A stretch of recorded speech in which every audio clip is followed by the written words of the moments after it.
আমি এই কষ্টের কথা আমি কব কেল্লা কম দি কে তুই দেও কা তোর টাহা একাল বেশি হয়ে গেছে তুই টাহা ধারতে যাও কা এখন এই যে হরবরি উঠতে রইছে এই যে আয় না আমার মাথায় কামই করে না আমার পোলা আমি জন্ম দেওয়া পোলা আমার এই হরবরি মানুষে খেতি করছে বুঝছো তাবিজ তোমার করছে নাইলে আর জীবনে আমার পোলান উঠতে থার কথা না।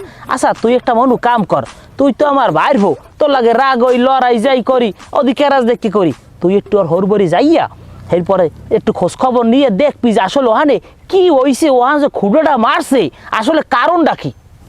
চাচা আপনি আমার মাফ করেন, আমি ওর হরবরি যাইতে পারবো না, ওবাড়ির মানু একজন মানুই নেই চাচা বুঝছেন, আর হৌরে আমার লড়াই আর হুমুদ দেখো আছে আমার মানি ব্যক্তি হয়েছে আনতে গেছে আমার লড়ান দিয়েছে একটা মানুষ মানে যাই থাকে কেমনে কন দি আমি পারবো না বাবা আমার মাফ করেন। আরে বেটা রাগস না, আমি মেম্বারের লাগেও কথা কইয়েছি যে এইটার একটা ফয়সালা আপনি করেন, আর তুইও যাইয়ে খোঁজ খবর নিবি, এরপর যদি কেউ আমার লোক কিছু না করে আমার ব্যবস্থা কেমনে করা লাগে আমি জানি, আর তুই বাইর পড়লে তোর রিকোয়েস্ট করলাম তুই যাইয়ে এইবার দেখবি পরিস্থিতিটা কি। চাচা আমি একটা কামড় তেরে না আমি নিজে যেতে পারেন না, আমি যাবো আমার পায়ে ব্যথা না আবু সালের লড়াইছি এই কেলে ব্যথা পাইছি হ্যান্ড গোসেরা, তুই তুই একটু যা বাবা যা, খরচপাতি লাগলে আমি দিব আনে, তুই খালি একটু যাই খোঁজ খবর লইয়া। আপনি খরচপাতি লাগলে দেবার টাকা লাগবে আমার, আমি মানি বিয়ে খুঁইছি আমার জীবনে অনেক কিছু খুঁইছি আর হরবারি যাই 2000 টাকা বাদ দেন, আপনি আমার 7-5 টাকা দেন আমি হেল যা মনে। তাই যাবি কতক্ষণে? কাল যাবো মনে। আচ্ছা কাল গেলে তুই যাওয়ার আগে সকালবেলা আমার দিকে 500 টাকা লই যাস। আচ্ছা ঠিক আছে যাই চাচা ভালো থাকেন। ঠিক আছে। আর ওই দিয়েন তরমুজ দিয়েন বুঝলেন, মরিচ টরিচ এই বাদ দেন। খারাপ কও নাই বেটা, কিন্তু বয়সের লাগে তরমুজ আনার কোপাই তেরি না খেত, এই কি করা যায়।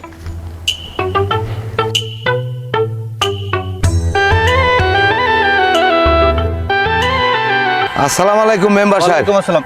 এই নিচে হাত দেবি না, একটা থাপড় দে। যাই হোক আমি বাড়ি যাইছিলাম, আমার লাগে দেখা হয়ে গেছে পথে, আমার একটা নালিশ কও কি নালিশ কবা তাড়াতাড়ি কও।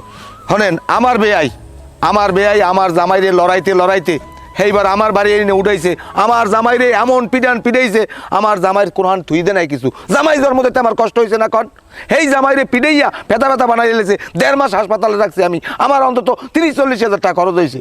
1.5 মাস মানে? ওই যাই হোক কথার কথা শোনেন, সেটাও নাইলে বাদ দিলাম, বেয়াই কুড়াল লই আইছে, সেই কুড়াল যাই আমার গায়ে কোপ ছাড়ছে, ভাগ্য ভালো আমার কোপটা গায়ে লাগে নাই, বেয়াই চলে গেছে, আমি আর একটু অপেক্ষা করি নাই, আমি সাথে একটা হুন্ডা লই আমি সরকারি হাসপাতাল চলে গেছি, যাই আমি এমবিবিএস ডাক্তারের লাগে পরামর্শ করছি যে এইরকম আইয়া আমার বেয়ে এরকম কোপ ছাড়ছে, সেই কোপটা যদি আমার গায়ে পড়তে তাহলে আমার কয়টা সেলাই লাগবে, কয়টা খরচ হইতে, ডাক্তার অনেক হিসাব নিকাশ করে কয় 22টা সেলাই লাগবে, অন্তত 50-60 হাজার টাকা খরচ যাইতে, আমি বুঝতে দেখেন আমি 22টা কোপ আর 50,000 টাকা লস খাওয়ান না মানুষ, এই ড্রাইভারটা কেনা নেবে কন? তোমার কথা শেষ হয়েছে? কথা শেষ হলে তুমি যাও, তোমার কামে তুমি যাও, আমি দেখতে আছি কি কইছো সেটা আমি বুঝছি। না হইলে আমার যে কি তেজ, আমার তেজ আমি দেয়ামু, একেও বিরিত পারবে না। হ্যাঁ আমি দেখবো অনেক, তুমি বাড়ি যাও, যা করার আমি করবো অনেক।